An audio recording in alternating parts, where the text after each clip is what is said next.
Subscribe कीजिए learn triple E channel को और प्रेस कीजिए इस बेल आइकॉन को ताकि आप देख सकें लेटेस्ट वीडियो सबसे पहले। अक्सर आपने देखा होगा कि जब भी आप किसी इलेक्ट्रॉनिक्स बोर्ड को खोलते हैं या फिर जब आप कोई मोबाइल चार्जर ले लीजिए, अपने लैपटॉप का पीसीबी बोर्ड ले लीजिए या फिर अपना मदरबोर्ड ले लीजिए, कोई सा भी अगर आप इलेक्ट्रॉनिक्स के किसी भी सर्किट को खोलते हैं तो उसमें आपको रेजिस्टेंस बहुत सारे लगे हुए दिख जाते हैं। तो या फिर रेजिस्टेंस हो या फिर कोई अदर लोड हो, हम उसको कैसे कैलकुलेट करते हैं वो हम इस वीडियो में जानेंगे, तो बने रहिए इस वीडियो के साथ। हेलो दोस्तों, लर्न ट्रिपल ई चैनल पर आपका एक बार फिर से स्वागत है। मैं हूं आपका दोस्त जगदीश जोशी। दोस्तों, इस वीडियो में हम डिस्कस करेंगे ओम्स लॉ के बारे में। वीडियो स्टार्ट करने से पहले मैं आपसे रिक्वेस्ट करना चाहूँगा कि अगर अभी तक आपने हमारा चैनल सब्सक्राइब नहीं किया है तो आप इस चैनल को सब्सक्राइब कर लीजिए और बगल में जो ये बेल आइकॉन है, बेल आइकॉन को ऑन करना मत भूलिएगा।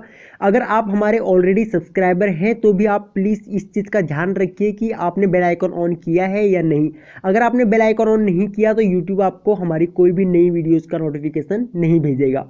और आप हमसे सोशल मीडिया साइट्स पे भी जुड़ सकते हैं, फेसबुक, इंस्टाग्राम या फिर गूगल प्लस, किसी पे भी अगर आप हमसे जुड़ना चाहते हैं तो लिंक वीडियो के नीचे डिस्क्रिप्शन में है, आप लिंक को फॉलो करके हमसे जुड़ सकते हैं। अगर हम बात करें ओम्स लॉ की, तो ओम्स लॉ सबसे इजी और सबसे इम्पोर्टेंट लॉ है हमारे इलेक्ट्रिकल इंजीनियरिंग में। अगर हमें ओम्स लॉ पता है तो हम एक अच्छा खासा सर्किट डिजाइन कर सकते हैं सिर्फ इस ओम्स लॉ की मदद से। अगर हम ओम्स लॉ की डेफिनेशन की बात करें तो इसका डेफिनेशन बिल्कुल सिंपल है और बिल्कुल क्लियर है कि करंटली जो करंट होता है हमारा, current directly proportional to voltage and inversely proportional to resistance, यानी कि करंट घटेगा तो वोल्टेज भी घटेगा, अगर करंट बढ़ेगा तो वोल्टेज भी बढ़ेगा।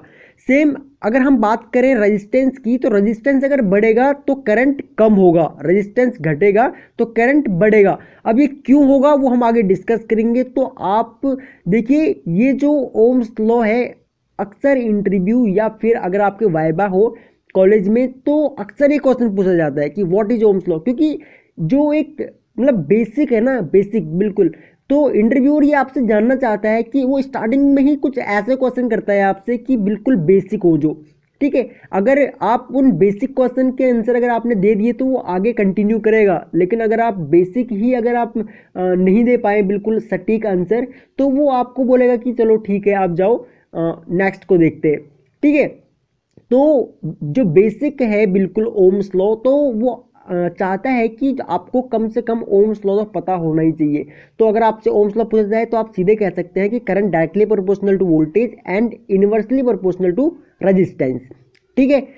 अगर हम इसे यहाँ पे एक जो ट्रायंगल है हमारा, इस ट्रायंगल के थ्रू अगर समझने की कोशिश करें तो यहाँ पे हमारा जो ये वोल्टेज है V, और यहाँ पे I मीन्स करंट और R means resistance.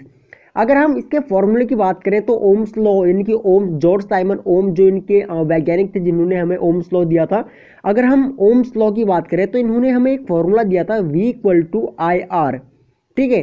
V equal to I R, यानी कि V, अगर हम इस फॉर्मूले को याद करने के लिए हमने ये ट्रायंगल बना रखा है यहाँ पे, यानी कि V इक्वल होगा आई आर के, ठीक है।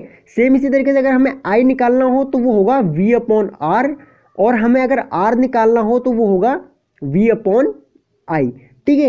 ये इस फॉर्मूले को याद करने का सबसे सिंपल मेथड है।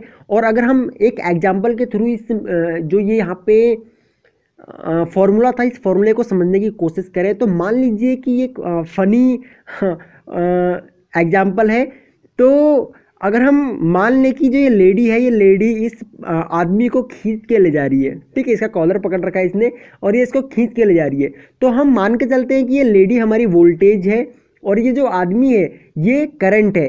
अब देखिए हमारा वोल्टेज और करंट, अब ये लेडी जो है इस आदमी को खींच के ले जा रही है, तो इस आदमी को खींचने में इसको जितनी ताकत लग रही है, यानी कि जिस चीज़ की वजह से इसको ये ताकत लग रही है वो है रेजिस्टेंस।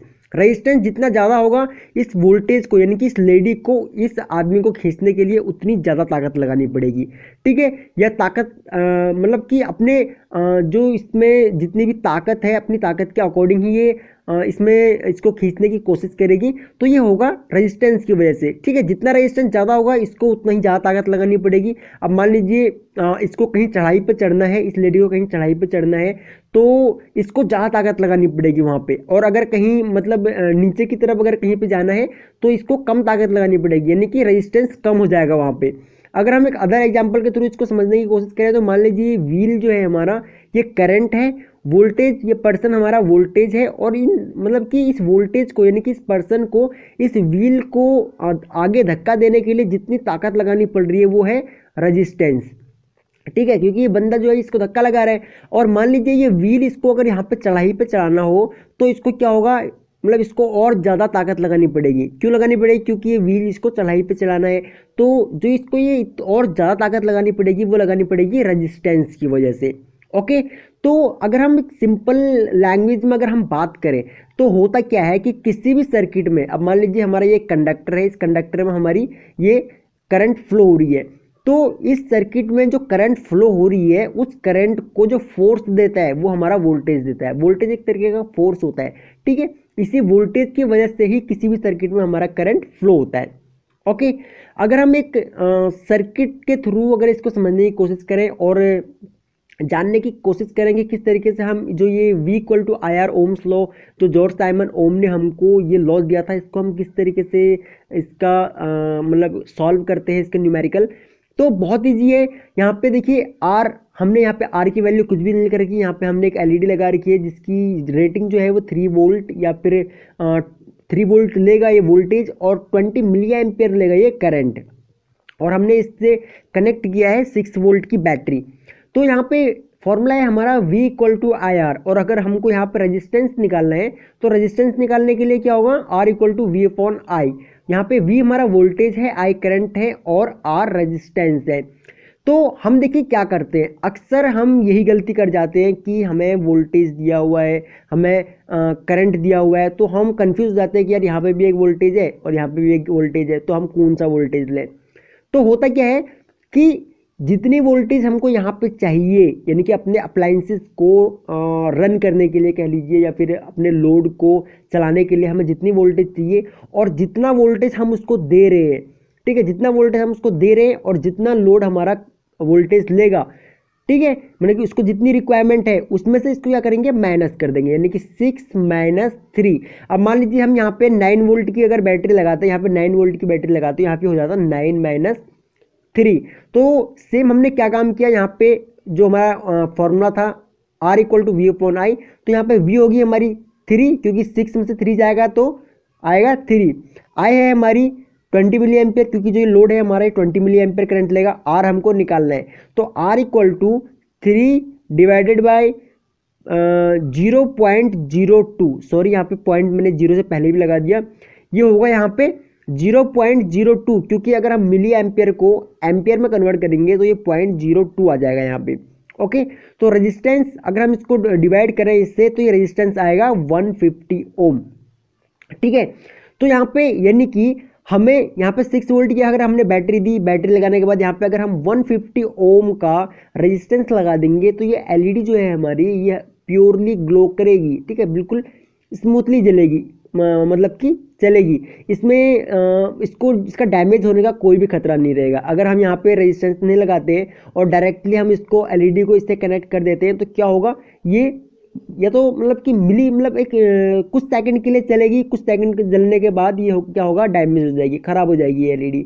इसी तरीके से अगर हम बात करें कि हमको मान लीजिए 3 या 4 एलईडी हमको सीरीज में कनेक्ट करनी है, तो सीरीज में कनेक्ट करने के लिए सेम हम वही चीज़ करेंगे, पहले हम करंट कैलकुलेट कर लेंगे। करंट कैलकुलेट करने के बाद हम देख लेंगे कि ये तीनों जो एलईडीज़ हैं ये कितने वोल्टेज पे ऑपरेट होंगी, इनका टोटल कितना एम्पेयर ये करंट लेंगे, और उसके अकॉर्डिंग हम रेजिस्टेंस निकाल लेंगे। ठीक है गाइज, तो आई होप कि आपको ये वीडियो पसंद आई होगी और आपको समझ में आ गया होगा कि हम किस तरीके से ओम्स लॉ कैलकुलेट करते हैं, ओम्स लॉ होता क्या है, और किस तरीके से हम वोल्टेज करंट या फिर कुछ भी निकाल सकते हैं। अगर हम बात करें, यहाँ पे हमने रेजिस्टेंस की बात करी थी, अगर हमें वोल्टेज की बात करनी हो तो सेम हम यहाँ इस तरीके से, अगर हमें करंट पता है यहाँ पे और रेजिस्टेंस पता है तो हम यहाँ पे वोल्टेज भी निकाल सकते हैं, सेम इस वाले फॉर्मूले से, आई आर वाले फॉर्मूले से।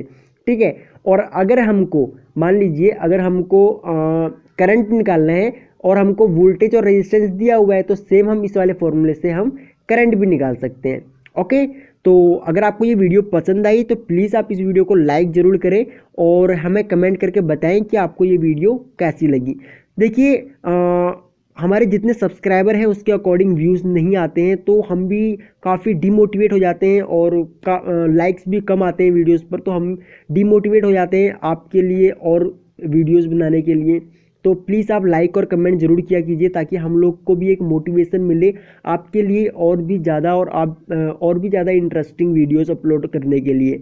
अगर आप इस चैनल पर न्यू हैं तो आप इस चैनल को सब्सक्राइब कर लीजिए और आप हमारा एंड्रॉयड एप्लीकेशन भी डाउनलोड कर सकते हैं। ऐप का लिंक मैं आपको इसी वीडियो के नीचे डिस्क्रिप्शन में दे दूंगा, तो सिंपली आप उस लिंक को फॉलो करके हमारा ऐप भी डाउनलोड कर सकते हैं। ओके गाइज, तो थैंक्स फॉर वॉचिंग। जल्द मिलते हैं अपनी अगले वीडियो में।